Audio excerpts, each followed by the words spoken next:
Ladies and gentlemen, the Obamas, past presidents, A-list performers were all there to open the Obama Library, which is one of the most hideous buildings in America. I'm Rich Lowry of National Review, and there are a lot of things you can say about this building. Some people have compared it to the headquarters in a sci-fi movie or TV show where lasers are going to shoot out from it at any given moment. Some people have compared it to a trash can. I think actually a trash can is more symmetrical. Some people have said it looks like a correctional facility. Some people call it the Obama-lisk.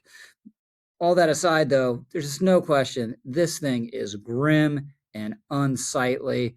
Obama spent nearly $1 billion on it. So why did he get this product? How can you spend so much money and get something so ugly? Well, that's what I'm going to address in this video, and I think there are a couple things going on. One, clearly Obama's grandiosity is part of the story. There's also, of course, as you would expect, a DEI element. And then there's the fact that we just tend not to make beautiful buildings anymore. So let's take a closer look at this thing. First thing you notice, of course, is that it's a tower. Not the tallest tower in the world, but clearly a tower looming over the local surroundings there. And Obama is the first president to have done a tower for his library or presidential center. Usually these buildings are more modest. You have FDR, have Bill Clinton. Bill Clinton one does not look great either. It's supposed to evoke a bridge to the 21st century, George W. Bush.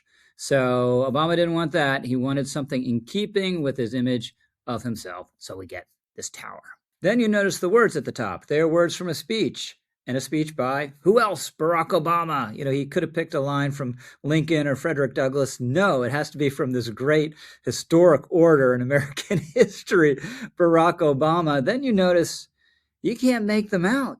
You have no idea what they say. They're all jumbled together and totally unreadable. Apparently, some local residents think they're Latin because they're so hard to make out, which I think is so appropriate because Obama had an eloquence to him, obviously, but he didn't really say anything of significance or anything that was ever memorable. There are a couple catchphrases we associate with Obama, like hope and change, but that's a little bit like Trump saying, build the wall. It's not a great, eloquent, profound, meaningful statement. So there's something really appropriate about words. Yes, he said a lot of words, wrote a lot of words, but what do they ultimately mean? Well, you look at the top of his own presidential center and they're meaningless. You literally can't make them out. But Barack Obama, obviously very fond of his own words. Then at the top of the tower inside, you have this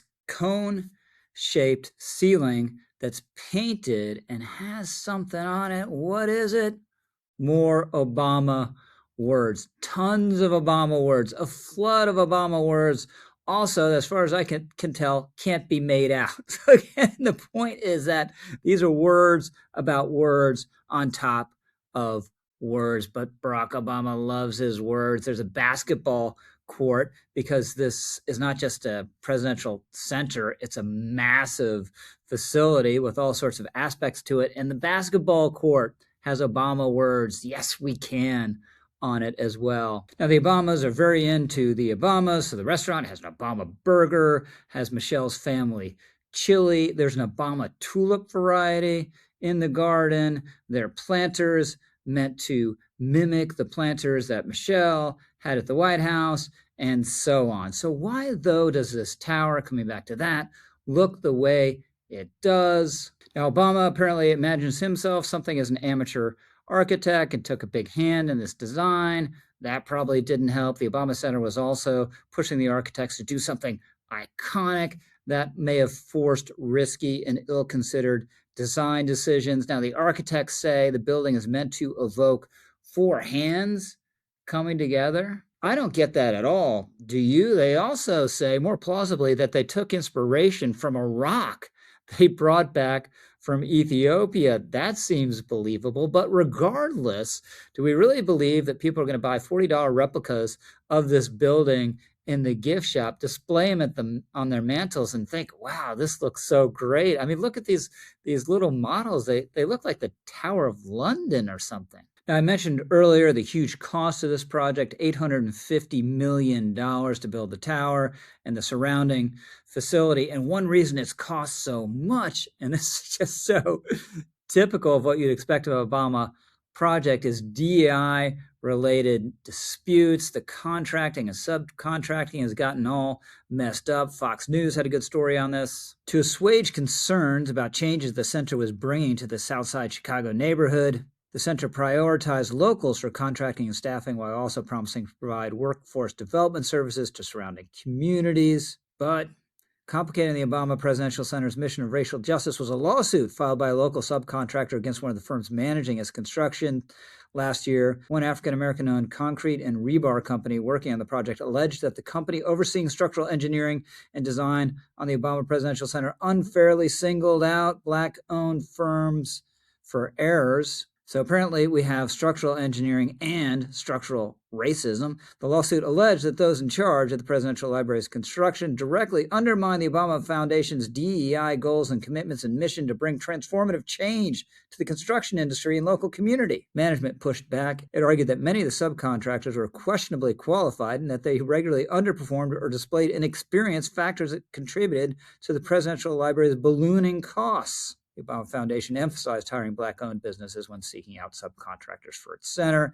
And on top of all this, many of the subcontractors have complained that they haven't actually gotten paid. You can't make it up, right? Now, a bigger problem here that's much larger than just the Obama Center is we've tended to lose touch with beauty and tradition. We tend to consider them passé. I was in Milan recently, went to the cathedral, and absolutely breathtaking. Now, I don't expect to see that kind of architecture in most U.S. cities, let alone at a presidential center, but we should pay attention to beauty. It's so important.